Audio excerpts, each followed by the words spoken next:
talk about Coach Holbrook, I'm curious to hear your relationship with him because I was fortunate enough to talk with him and get him on the show. And I mean, stand-up guy, and there's a reason I see why all his former players and everything all speak so highly of him. But that relationship with Holbrook, again, I think it was interesting. I mean, you came in, I guess, I don't know if I'd say technically his first recruiting class as head coach, but I mean, maybe first signing class as head coach. And there was obviously a transition there and things certainly changed a little bit. But again, talk about Coach Holbrook. Obviously, he was the head man in charge when you got there and, did some good things at Carolina for sure.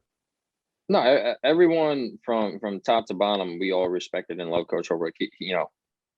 I think he was the right guy for the job. I think personally, in my opinion, he kind of stepped into a very tough situation of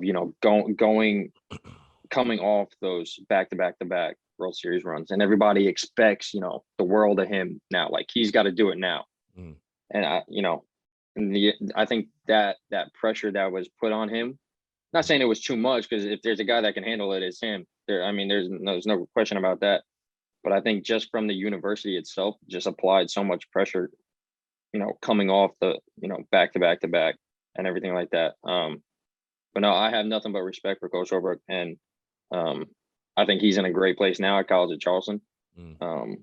If there's one guy that I got to bring him up, if there's one guy that I did have probably the best relationship with on that coaching staff, it was definitely Coach Myers.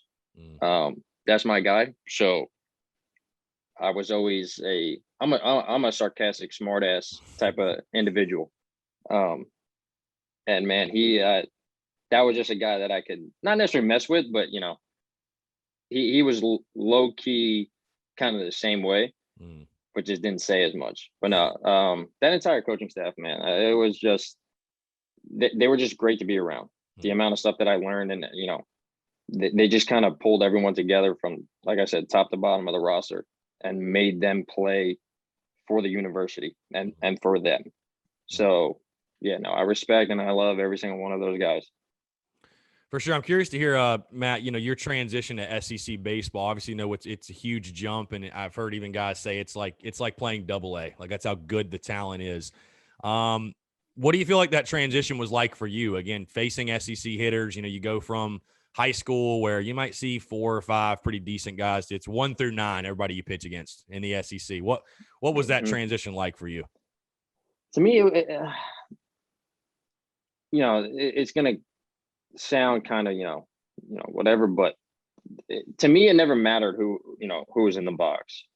I didn't care if you were, from Vandy or from some small college from up here. Like it doesn't matter, because anybody can beat anybody on any given day. But I knew that if I had my best stuff on that day, I was going to get you out. Now, again, I understand I didn't make the most of my opportunities while I was at college. But that was still my mindset going in, even if, there was an outing where I gave up, I didn't give up many hits. They were all walks. So it was either I was walking you or I was striking you out, or I was giving up some bullshit bloop single. That's just kind of the way it worked. But no, I always carry that mindset in of just kind of, I don't care who you are, whether, you're a projected first overall pick, or, some, whoever off the bench. You got to go in there and do your job. And if I don't, then it's on me. So that's what it just came down to, when I stepped on the mound and stuff like that.